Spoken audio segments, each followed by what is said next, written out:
Yes, we were just getting ready. It was the last test for the 500. I was driving for Menard. We had an incredible amount of horsepower, and the speed was 252 in the straightaway. And I had one more test to do when we were doing shock absorbers, and the car did not feel good turning into one, but I wanted to go home. I was tired. I wanted to get the test over with, and I didn't lift. And I went in the corner. It took one bite to the right, one bite to the left, and it just went straight into the wall. And I remember I didn't have enough time to be afraid. I just shut my eyes and I said, "Oh, shit, this is not good." And it hit so hard that I remember like being knocked around, and I stopped in two. And I couldn't breathe. When I stopped, I couldn't breathe, and I was afraid to look down at my feet because I didn't know what part it hit. I had my eyes shut, and I finally looked down, and it was all there. I mean, nothing else was there, but the front of the car was there, and then I couldn't breathe. I'm sitting there, I'm going, trying to breathe, and a radiator broke, and steam came out, and I thought it was fire. I would have ripped the seatbelts out of the bulkhead to get out of the car. And I managed to get out. And then it was like somebody stuck a fire hose with air in my lungs, and they just filled up. And I was out of the car before the ambulance was there. I remember sitting on the front of the car, and I started laughing. I was laughing, and I heard one of the ambulance guys says, get him in the ambulance. Something's wrong with them. Something's wrong with them. Something's wrong with them. I was born again. What do you mean something was wrong? It'd never been better, ever. But that was my intimate contact with turn one. And I went to great lengths to avoid it for the rest of my career. Good idea. Yes, I would agree. Now, I remember after you won the 500, we were talking about something, and you said, I said, what does this mean? He said, you told me, your dad said, if you're ever going to win a race, make sure it's the biggest one, and we did it. Yeah. But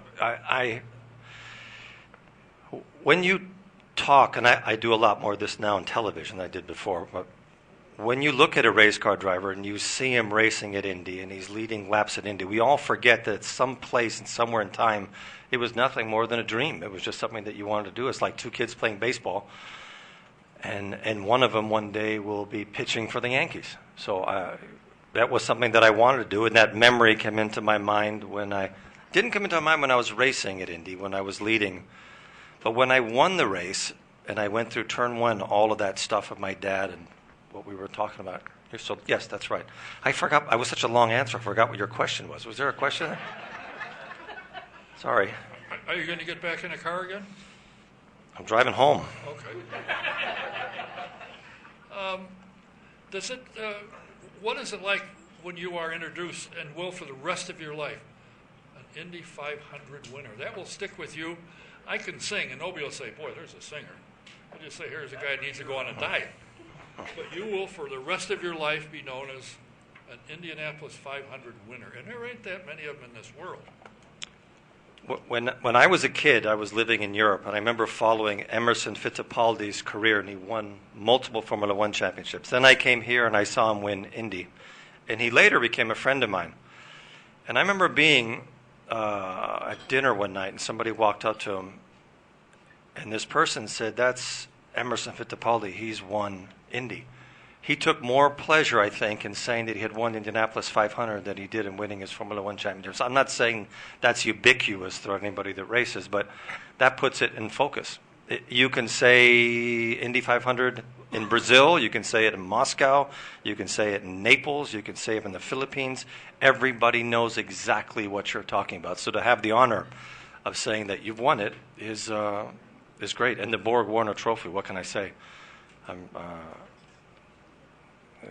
It's unique in racing, unique in sports, and we're such a young country that to have something that next year will be 100 years old in something as important as cars, I think is something that Americans and the state of Indiana should be incredibly proud of.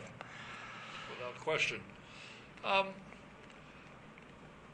When you were driving Formula One, did it have it in your mind that sometime I want to go back to America, I want to run Indy cars, I want to run the Indianapolis 500? Was that ever part of your thinking as you're Because you drove for, 11 or 12 years? 10. T- 10. I haven't No, got you're it right. yet. You're right. You are right. You are right. You're right. You're absolutely right. Because the first year I only qualified one race, and then you're right. Then yes, it's 12 years. And you've driven more Formula One races than any other American, probably 2 or 3 Americans added together. You've outdone it.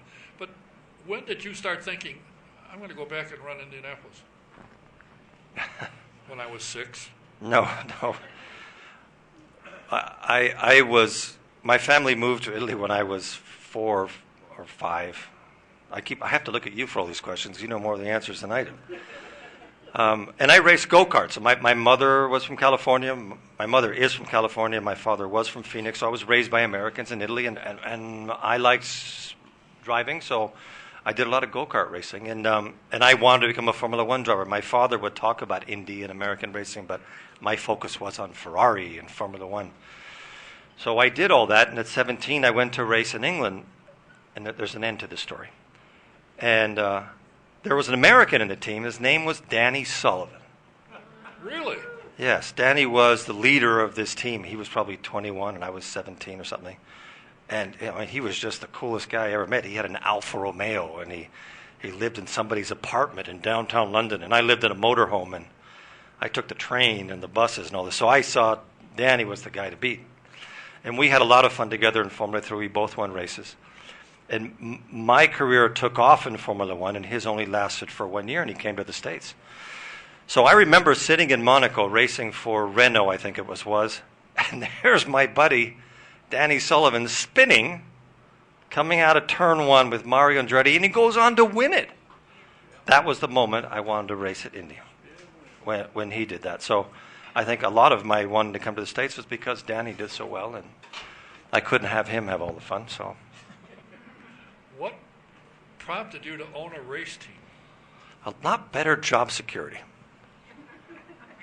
You seem to always be driving. I mean, you drove for AJ, for Pete's sake. And survived.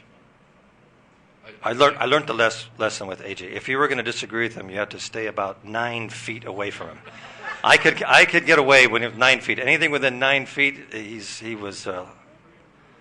I love AJ. I think he's great. The more years that pass, the more I realize how much fun I had when I was racing with him. Why did I want to own a race team? The opportunity presented itself. I was older. I was probably the oldest driver then, and I wanted to try things differently. And I just took that route because it was offered to us. Everybody talks about the Rachel's potato chip team. We were bankrupt going into that race. I had borrowed a car from Dallara because the car we had picked was terrible. A Reynard, I think it was, whatever. No, the Riley something. And I'm in practice, and some guy walks up to me and says, I own a potato chip factory. And I'm looking at him saying, well, good for you. I don't, so what? And he says, I want to sponsor the car. So I sat down, and he started talking to me. And he went through all of this, and then he said, I said, well, that's great. It'll cost X. And he didn't even blink. And I said, did you understand what I said? And he said, yep. And he said, well, I have a different offer to offer you. I'm going to give you that much in potato chips. So I took truckloads of potato chips, got on the plane to see Menards, John Menard, who I had raced for. And the only man in the world that would have cut a deal like that was John Menard, and I was racing against him. So I left with a check in my hand. He had a bunch of potato chips, which probably took him a while to sell. And I won Indy. So there was a lot of serendipity in that. And that is honest to goodness truth. I haven't changed one thing. The broadcast world, I thought, in fact, I mentioned you were talking about putting a broadcast team together, and I said to somebody, I mean, not that anybody listens to me, but I said, if you want a good guy in the broadcast, who would you suggest? I said, Eddie Cheever. Why? Because he'll tell you what's going on. He doesn't hesitate. If you don't want to know something, for crying out loud, don't ask him. And they said, oh, okay, I mean, not that that had anything to do with it, but I think that you and Scott make a good pair. Now, Scott drove for you, so you know him fairly well. And you guys make a good broadcast team. Are you enjoying broadcasting? The more I do it, yes. In the beginning, I would take a lot of offense that somebody kept writing me emails. I need to get a lobotomy or something. Or there's always somebody that. I mean, of all the things to say to somebody, say you're not good at it, but don't offer a lobotomy. So it's a very, when you're in somebody's house, it's a very personal thing. They think that you're talking to them, and you are. So it takes a while to get used to that. But yes, I really like working with ABC and ESPN. And Scott Goodyear and I couldn't stand each other on the racetrack. And but the more we work together, we're very opposite. He's like a walking librarian computer. He knows everything everybody's doing, all the rules and whatnot. And I guess I'm kind of his cleanup man. But I do enjoy. We have Scott and I have lots of debates. Alan Bestwick is great to work with. He was very successful in NASCAR. And we're having a good time. That's the point. We're having a good time right now. And I hope people enjoy it because we enjoy doing it. Thank you. That's for everybody at ABC. So. And it's interesting because you do not argue, but do debate certain things, but certainly not the way Bobby and Sam Posey used to do. I mean, Bobby flat tell him, Sam, you're absolutely wrong. And poor Sam's thinking, what the hell am I here for if I'm always wrong? But the broadcasts are interesting. I think you both bring a different perspective. You were more, in my opinion, more stand on the gas, let's go. And Scott was a little more cautious. Of course, when you outrun a pace car, I guess that's not being that cautious, is it? I've brought that up before. He doesn't like that. That's what I always revert to when I get him angry, is go back to, now tell me again what happened on that restart. It is. I feel so bad for him because so many people bring that up to him. When you look at Scott's record at the 500, it is exceptional. And he's had that year where Villeneuve won, he was going to lap the field. Wasn't just going to win it, but that's, I guess, just the way the cookie crumbles. Now, there is another Eddie Cheever in the world, Eddie Cheever III. He's racing in Europe, your son. Mm-hmm. How is he doing? And what, is he heading to Formula One? Does he have any intention? Is that his goal? How's he doing? I have very little to do with my son's career, other than a father offering as much counsel as I can. He does all of his own deals. He's raced in sports car he's under contract with Ferrari. He raced with Ferrari in sports cars. He's now in his second year, and he's winning quite a few races in the European NASCAR series. So I think he's focusing more on cars with roofs on it than I did. But I did a lot of sports car racing with Jaguar. I had fun doing IROC. So he has his own course that he's doing. He loves it. He's very fit. I used to think I used to train a lot. I'd go in the gym for like half an hour and spend half my time bullshitting with people. He runs like a marathon every 2 weeks and is in the gym for hours and hours and hours. These kids now are so well prepared. I always find it funny when you talk to older drivers like myself that the older we get, the actually better we are as our age goes ahead. But these young kids are so prepared with computers and training, and they're so focused. So I think the new generation of race car drivers that are coming up are exceptional. During the week, there was some problems with a couple of cars. Mr. Castroneves got upside down. Mm-hmm. Mr. Newgarden had a problem. Don't forget Ed Carpenter. Don't leave him out of the good stuff. No, I'm getting to him. Ed Carpenter had a mishap. What did you think of that? What were you looking at? Do you think it was the aero? Because suddenly it stopped. Now they made him make some changes, and they had to run what they brung. Once you qualified, that's what you had, and we didn't have any problems on Sunday. A lot of very intelligent people asked themselves that question throughout the weekend, and a lot of you asked yourself. A lot of you have seen a lot more races than the officials that are there. My analysis, which can be correct or wrong, but I'll try to simplify it, is the GM aero kit, or the kit that they used in qualifying, was incredibly efficient. And they were getting downforce as efficiently as possible with the least amount of drag. And somebody forgot to test it backwards. And if a wing does something, if a wing does something like this, you have to think it's going to do exactly the opposite if you're going like that. And it worked very well. I mean, the amount of airtime that Castroneves got was stunning. I mean, when you sit down and you look at the fence, it was over the height of the fence. And to think that somebody is going to crash and be in control and not go backwards, you need to change medicine, because that doesn't make sense. So they went back to the higher drag racing setup, and we never had any problems anymore. So I don't think it's solved, but I think if you were to give a grade to the concept of having Honda and GM do their body kits, I think it was good. I really liked the race. I didn't like all that cars running 10 in a line and so easy to catch up to the gap. I didn't like that. I liked the way at the end Montoya passed Power, cut across his wake, and Power had two choices. He's either going to hit the wall or take his foot off the throttle. With last year's car, it didn't make any difference. You could lead the whole race with last year's car 5 feet from the bottom line. I remember the first time I came here in 1990, we had the warm-up lane was part of the track, and that still was not big enough. I mean, you'd come out of the corner almost hitting the wall. So the cars handled so well and were so efficient at what they were doing before that you could get away with anything. Canaan made that much of a front wing adjustment. Nothing. And Canaan is as good as anybody is or has been around here. And it caught him out like that.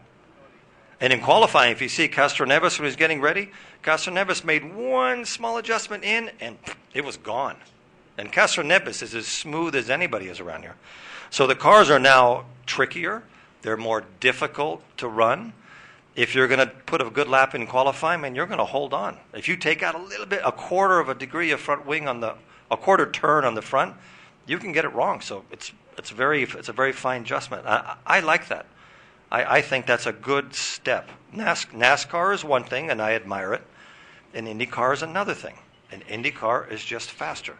But faster should not be made ridiculously easy to drive. Again, I forgot what your question was.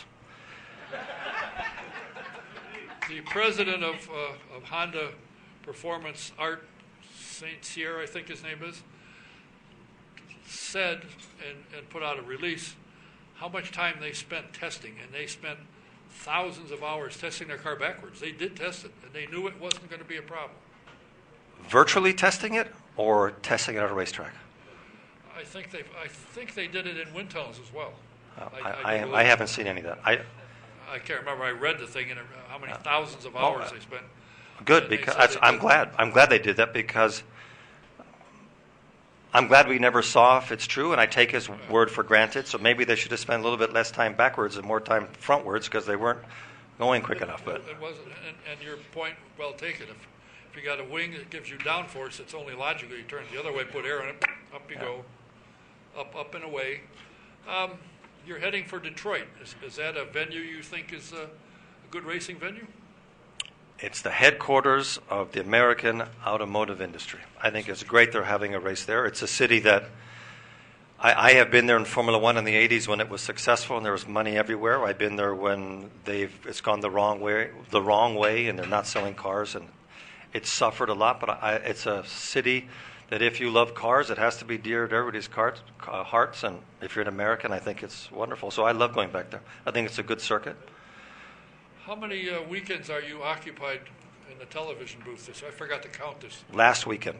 Detroit is the last weekend. That's it? Yeah. Done for the summer? Yep. What the hell are you going to do all summer? Cut grass? I change diapers. I cut grass. I clean up after dinner. It's 7:45. Right, want me to keep on going, or are you getting the gist? I got the picture. I appreciate you taking the time to come here. These are all my friends. We've seen a lot of races together. And when he said last week, I will be here next week, I said, okay. So I said it, and they went, ooh, yeah. And, of course, I got 2 or 3 people said, is he? He said he was. That's good enough for me.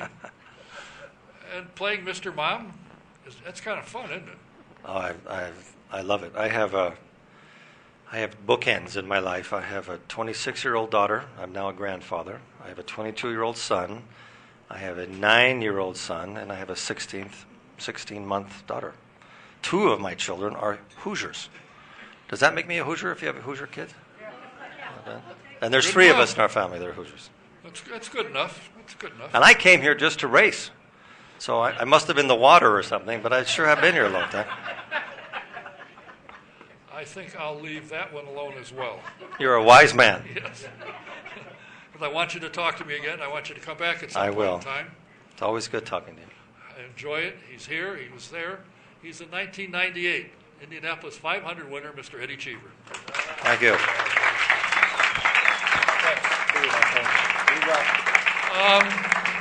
Is Jack here yet, by any chance? Oh, yeah, I think that's him. Okay.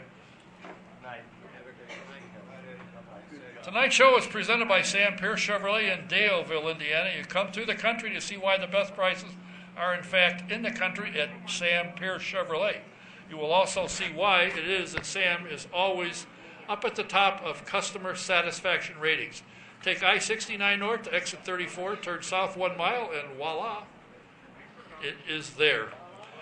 Don't forget that in 1993, to spearhead Honda's entry into IndyCar racing, Honda Performance Development has overseen successful racing events at all levels of the sport, from karting and quarter midgets to IndyCar and prototype sports cars. HPD offers race engines and competition products for professional, amateur, and entry-level racers. For more information about HPD and the company's racing product lines, please visit hpd.honda.com. That's hpd.honda.com. And I hope you have marked your calendars, because May 28th to the 31st, the Sonoma Historic Motorsports Festival at Sonoma Raceway will be held. And, of course, the SVRA Gold Medal event will be spectacular. If you haven't seen it, you've got to see it. If you're on the West Coast, by all means, stop in. But coming June 10th to the 14th, the Brickyard Vintage Racing Invitation will take place. And if those of you within 100 miles of this place have got to be here to see this. It is spectacular. HVRA is one of the finest organizations.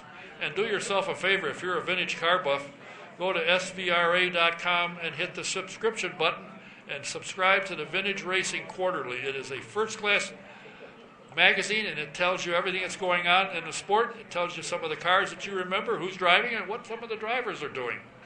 So get yourself a subscription. It is a fantastic magazine. And incidentally, the president, Tony Perella, will be here on June the 9th. And some other special guests will be with him, so it could be interesting. Stay tuned on that. And if you're looking for a pre-owned vehicle or a new Toyota, stop by and see Dave Langston at Beck Toyota.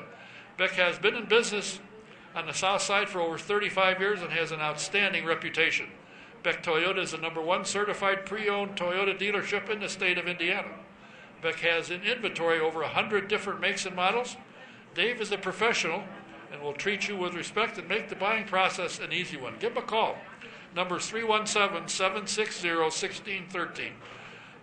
Beck is located on the south side of Indianapolis on US 31. And although we had a little bit of a problem tonight, it's not usual that happens. But if you have a computer problem, or you want to upgrade, or you want to service, you want new parts and pieces, or you just want to understand what you're doing, I highly recommend Computer Overdrive. They're located at 5240 Crawfordsville Road. They're just west of the PNC Bank at Lyndhurst and Crawfordsville. Jack is the guy you want to see. He can tell you anything and everything about computers. I highly recommend it. They took care of us, and they can do the same for you. And if it's time for you to get new insurance for your home, your car, or your life, see Mike Pardee at VP Insurance, 5004 West 16th Street in Speedway. Give him a call. Let him give you a quote. You'll be surprised, like I was, get better coverage for less money. Number 317-248-0070. And now my next guest, who was here a couple of weeks ago. He was 4 points behind in the championship coming to Indianapolis. He had a win at Barber, came into Indianapolis 4 points behind. At the end of the Indianapolis Grand Prix, 2 races, he finished 5th in the first race and won the second. And then the Freedom 100 this past weekend, he won it. He is now 13 points ahead, and he's here tonight. And with him is the trophy that he won as a Freedom 100 champion. Please welcome Mr. Jack Harvey.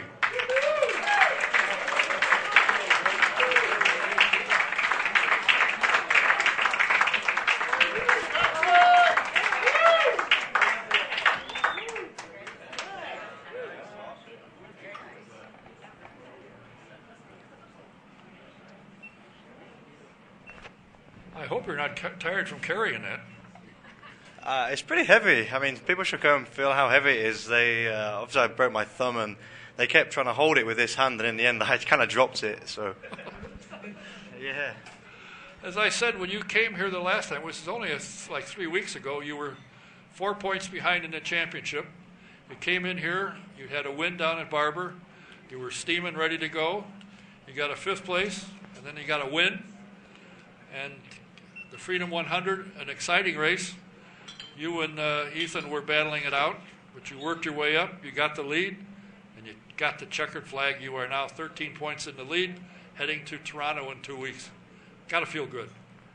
It's amazing. These feelings that we're having now, especially after winning the Freedom on Friday, it's what we work for. And I think every driver,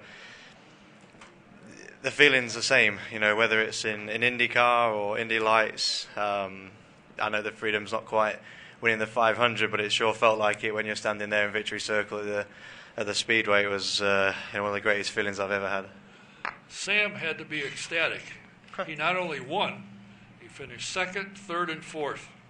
What a spectacular performance. 1st through 4th, he got them all. I mean, the other guys had to go home and say, what the hell did we do wrong? I hope they did.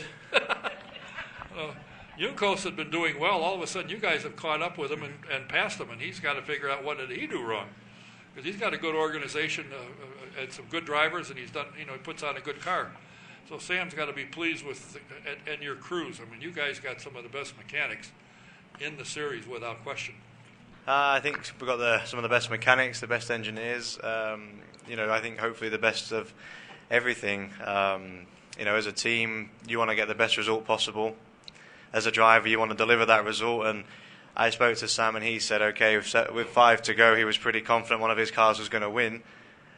And, I mean, honestly, I think it just shows what a fantastic team Sam's put together. For anyone who was here, when I was last in, I really spoke a lot about, how much Sam's been a mentor to me. And I think for all the drivers, for us to deliver that result, for him, the most iconic racing track in the world, made us all feel incredibly proud. And I know I can be happy because I was the one who won in the end, but I think in that moment we all would have been happy with with achieving that 1, 2, 3, 4.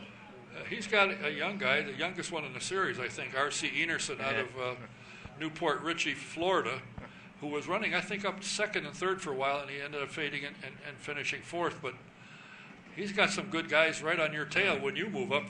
This kid's going to be good. RC is a great guy. In the debriefing room, he's always flicking shit at me and stuff like that. But he's a really great guy. He's got a lot of speed, and what's great to see with RC, he's still very raw. So excited to see how he's going to do. Hopefully, not so good. I'm looking at the back of his car, but I mean, we're working at it, and the whole team's getting better. I mean, Ethan had a great oval experience here. He was on the pole and finished 2nd, and Scott Anderson's also a solid driver. So, I mean, we all work pretty well together. There's a bit of healthy rivalry and competition. We all want to beat each other, but that's the nature of the sport. And I'm sure Sam says go and battle it out, but just don't take each other out. That was pretty much the brief. He was like, I want to see all the cars at the front, and if there's going to be a problem, don't want it to see 2 of you together. And Scott Anderson struggled last year, but that seems to happen until you get the feel for the car and the tracks. And he's coming on. He finished 3rd. That was a good performance for him.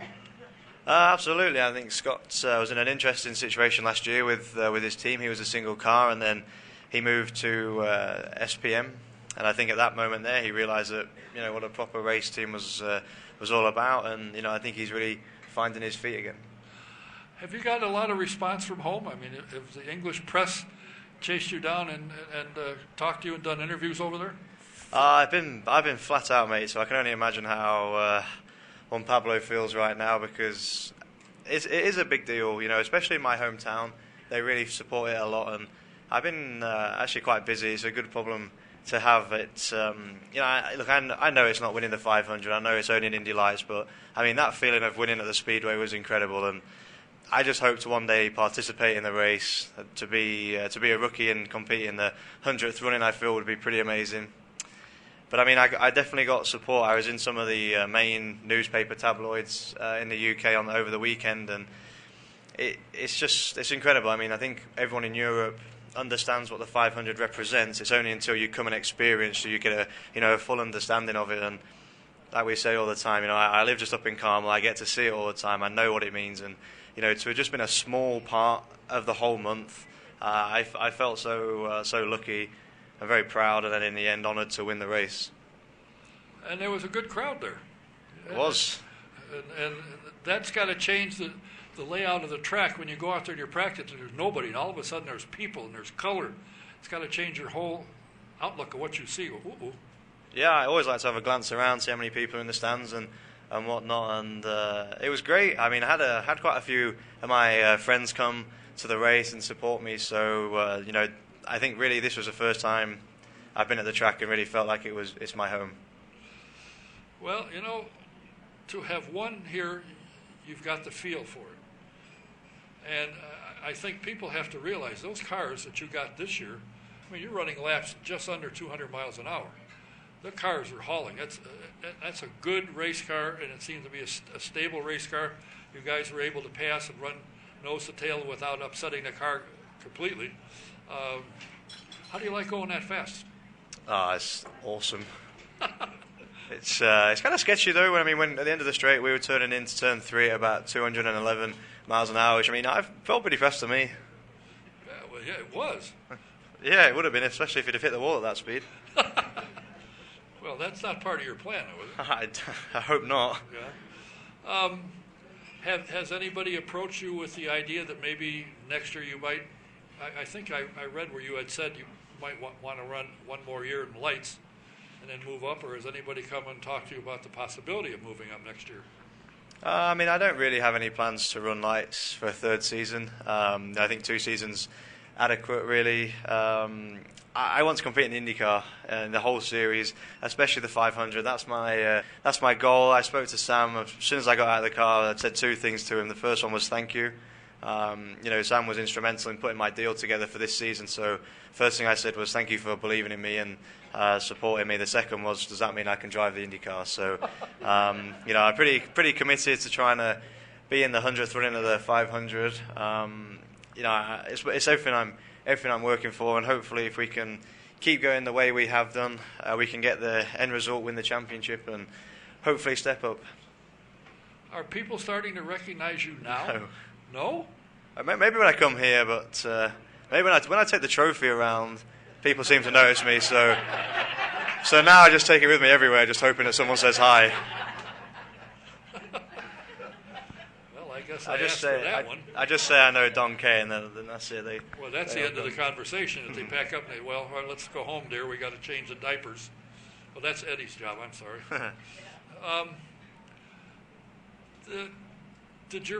Were your parents here? You told me they came over. I got to think they were fairly excited to see what you did. It's the first time they've both been in the United States together. Usually my dad comes to one, then my mum comes to one, and they go back home, and that's kind of it. But this is the first time they've both come. The only person I was missing was my sister, and she watched the race on YouTube as soon as she could after. And I think behind every great driver there's a great team, but also there's what you see is the iceberg. You see what happens at the track. The bit that you don't see is what happens away from the track. And incredibly lucky with my family. For anyone who met them, they know how awesome they are. They keep me grounded. They make me hungry to succeed. My dad's got the best work ethic I've ever seen in someone. So, I am so lucky with family, and to try and make them proud as well over the 500 weekend was meant a lot to me. There was 12 cars in a race, and there isn't a wanker in that thing. I mean, all the drivers are capable of winning. So for you to have pull it off, you had to make some moves and some passes to get there. And your teammate Ethan was not a piece of cake to get around either. No, he was flying. On the first lap he came straight back by me, and I thought, okay, now we're going to race the whole way. And I saw there's a couple of cars ahead of us, so I decided just to see if I could use the slipstream off them and get into the front. But like you said a minute ago, I mean, all the drivers are good this year, especially on the road courses, with seeing how many different people are winning the races, how many people are regularly on the podium. Like you mentioned, Junkos are a great team. Obviously, you've got Andretti as well, and we all know how amazing they are across all disciplines that they compete in. And then you've got another team from the UK, Carling, come over. So I know the grid's only 12 cars, but honestly, to finish inside the top 5 is even more difficult, than last season. And I thought last season was hard. So it's winning in what I would consider quite a tough grid makes that feeling even better. Ed Jones won the first, 3 or 4 races, and everybody thought, myself included, watch out, this is going to be another Alex Lloyd. Well, I think he got an indoctrination to ovals that took him by surprise. I don't wish to see that for anybody, but when I came past and I realised that my championship rival was stopped on the track, you just take them moments, because it certainly happens the other way around. But Ed is a great guy. I coached him. I told you last time, obviously I did a pretty good job because he beat me in the first 3 races.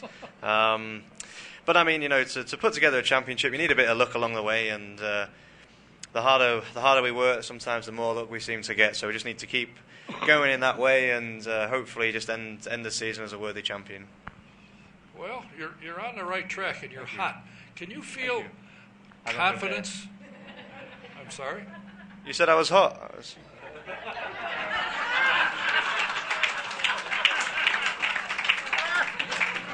You mean like on the track, right? Dawn got this. Oh, yeah. Sorry. I mean, you're a nice guy, but Thank you. I'm not lighting the loafers. Now, what the hell can you feel confidence when you go to a track now? Is your mental attitude different than it was at the first couple races of the year? I think with the first few races in the year, it was a brand new car, so really we were always stepping into the unknown. We still had things we wanted to try that we didn't get time to in testing. Obviously, a race weekend's totally different than when you've got an open pit lane, so I think it took us maybe a few races just to get a handle on it. I mean, I heard someone say that I was in a slump, and in the first 5 races I had 4 second places and was on the pole and got hit at the start, which is why I DNF'd. So I mean, if that was a slump, I think that was a pretty good effort to that point. And we've had some pretty good success this year. We've had 2 wins already.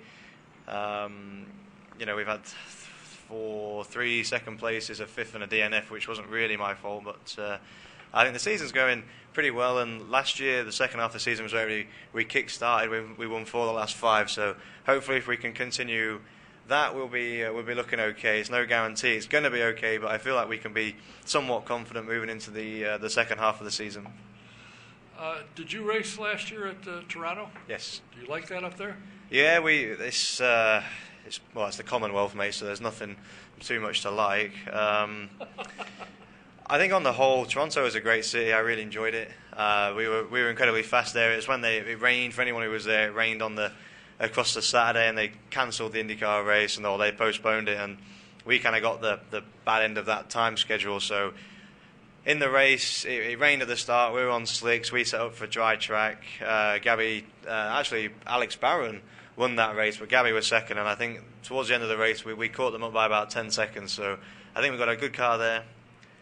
Just going to be working to try and win, mate. I mean, everyone keeps saying, the championship, just got to keep going. I mean, ultimately, if we keep winning all the races, then that's going to take care of itself. And I got a team behind me who can do it, so I guess it's down to me.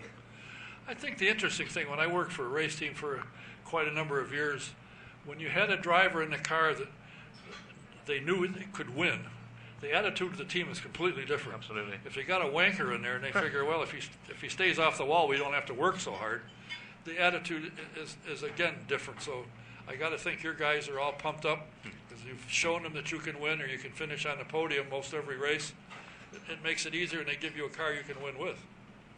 Absolutely. I think all these things start from the driver feeling comfortable and confident. Then you get the result on the track, then the team work harder, and the driver's even more confident. So it's always it's a circle. You just need to make sure it's always going in the direction that you want it to. And certainly I believe in my team with all my heart. They're some of the best guys I've ever worked with, some of the nicest guys, which is a bonus. And I feel like I'm driving as well as I ever have. So hopefully all them combination of things can come together in Toronto, and we'll be looking to get the win. Well, perhaps when you go to Toronto, you'll have a teammate in the IndyCar side, Connor Daly. He's riding this week, and I don't know why they wouldn't put him in the car until Hinch comes back. But have you been over to see Hinch, by the way? I was actually, just before I came here, I actually took some books to see him. He'd just got home, had been discharged from the hospital. He was looking pretty well, and he was walking around. So great to see one of my buddies making such a good recovery. So yeah, that's great. Silly as it sounds, I have put in a request that when he's able to travel, and they probably won't be able to get in the car for a little while anyway, to come down here, and I hope he will. But yeah, it'll be good to see him. But I think Connor could do a commendable job. He certainly had a problem this week. It was not his fault.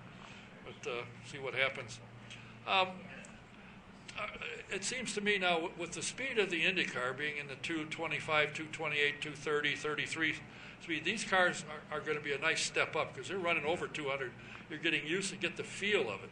Do you think that these cars will be a real good step for you to go to IndyCar, that you won't go, holy crap? Yeah, I was chatting to Dan Anderson. For anyone who doesn't know him, Dan basically is the series organizer for Indy Lights, and he said, so what do you think of the new car? And I said, it's pretty close to perfect. It's about 2 seconds quicker than last year's car. It was 10 miles an hour quicker than what we did in the Speedway in 2014. So I said, look, the problem you're going to have is the step's going to get closer and closer all the time. And I think they did a really great job in that. I've said it a few times now. I think that we knew we had a good car for the street courses. Then we went to the road courses. Then we come to the oval. I know we can say it because we had a good result. But I mean, really, the car was safe. It was, I say predictable. It was about as predictable as a race car can be. Sometimes the beast just lets loose and you're just a passenger. But the car was great. It could run well. I think we showed we put on a pretty good race. I was disappointed it finished under yellow, but also happy that I won. Hopefully the step to IndyCar it's going to be a big one. There's no doubt about it, because then at that point you are racing against the best drivers in the world. And I saw someone say when the 500 started this year, there was 5 past champions racing in that field, which I think is, I guess you can teach an old dog new tricks. And just going to be working hard to be part of the race. But I feel like I'm as ready as I'm going to be to make this step. Hopefully I get the opportunity and I can really show it. Well, I think probably one of the next trophies you might carry out of here might be a small Borg Warner. Well, hopefully you won't have a broken thumb, so you'll be able to pick it up. But you have to feel comfortable in watching you and listening to you. I didn't talk to you, but I was around and listening to how your crew was talking to you and so forth. That you are confident in what you can do, and they are confident, and your crew is confident in what you can do. And that's got to be big. And I think once you get to the big cars, you'll find the same thing. The guys will realize, and of course the word is around. Work with Jack. He's good. You should have a good career. Thank you. And I said, the board that you get to take home is only about this big. I just keep trying to steal it, I just quickly walk to my car, put it in the car, and say, "Hey, where's the trophy gone?" It's heavy. Honestly, you should pick it up when we're finished. It really is heavy. Well, you're off to a good start. Thank You're you. in a good position, 13 points ahead. Going into Toronto, you should do well there, I would suspect. Are you getting to like ovals, high-speed ovals in particular?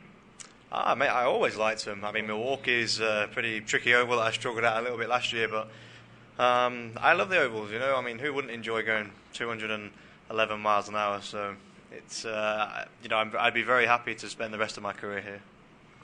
Well, I think a lot of people would be very happy to have you stay here. Thank you. You're an approachable young man. You're a good ambassador for the sport. And maybe everybody doesn't recognize you yet, but they will. They will. And the neat thing is you let your driving do the talking. You don't sit up and you just do it, and you do it well. I appreciate you taking the time to stop out here. We wish you well going to Toronto. Thank you. And unfortunately for you, since you live here, I might call you again. It's absolutely fine. I'll bring the beer next time. Well, they have beer here. They have Hammer Down, Hinchtown? Oh, well, no, probably not. Oh, we've got to drink a beer for our buddy. Oh, well, okay. I got to find, do they sell that any place other than... I'm not sure, actually. I should probably check that before I ask. Yeah, I saw him interviewed, and they were showing the stuff at the, and I can't think of the name of the pub. What's the name? Oh, yeah, Flat 12. I know a guy. I'll get some.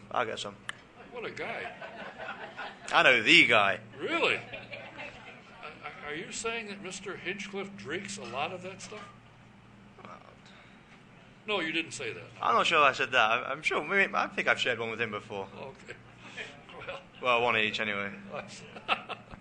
Well, maybe 2 or 3. That's enough. Stop there. Serious racing stuff. Serious. I know. Well, good luck to you in Toronto. Thank you.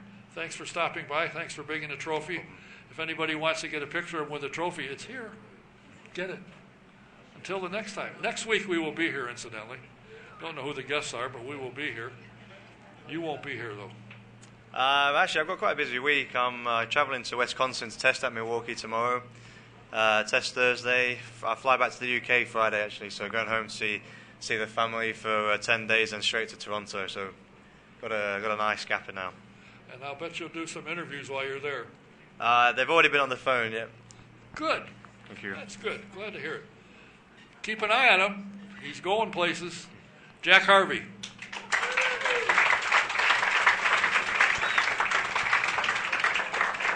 We will be here next week working on a couple of guests. Go to autosportradio.com, click on the current show tab, and you'll see who the guests are. And as I said, if you have a computer problem, you want to upgrade, you want to get fixed, you want whatever you need to do, here's a card. If you help yourself, trust me when I tell you, these guys know what they're doing. I'm sorry? I need one of them. I've got a computer problem. They can help you. Jack, is Jack still here or he can leave? I guess he's gone. If you need any help, he can help you.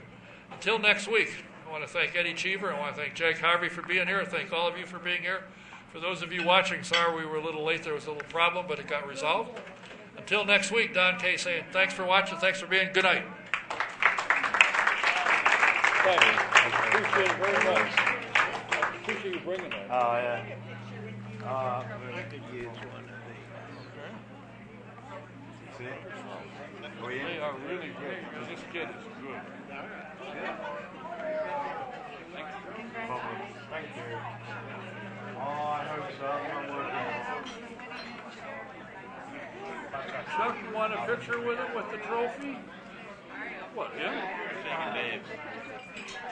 You want a picture of you with him and the trophy? Oh, thanks. For you. Cheers. Whichever one you want. That's awesome. Thank you. No, you go ahead. This one, you got to sign it. Good hair.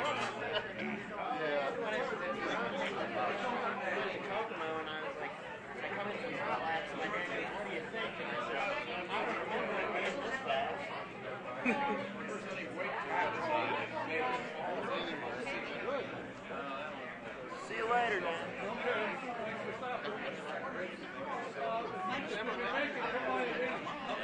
Good morning, Bruce. Thanks for stopping. Thank you. Let's get that trophy picture. Can you get it? That'll work. Yeah, that's good. All right, say cheese. Whatever it is. Get it. Let me feel this thing. Oh my God.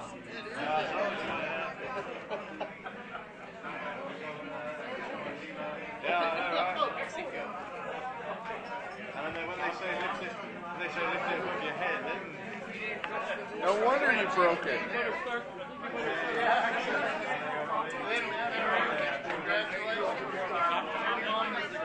Yeah, she's good. It goes back. It's broken.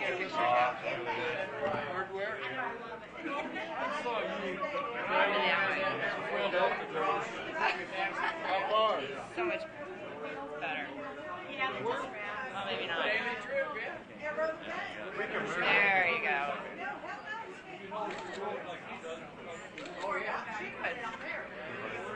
Thank you. Yeah. See you next one. Yeah. See all the Kennedys with their... Yeah, I saw they actually.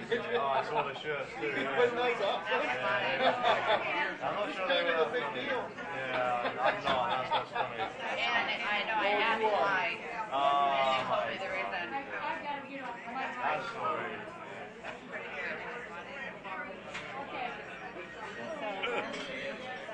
I changed my mind. Oh, okay. Better late. All right. Well, let me get one with just him and the tree. Okay. Where light go? Okay, now Nina. You know what? Hopefully we get to the four more. That's really good. No problem. Thank you for coming. Thank you. All my free round.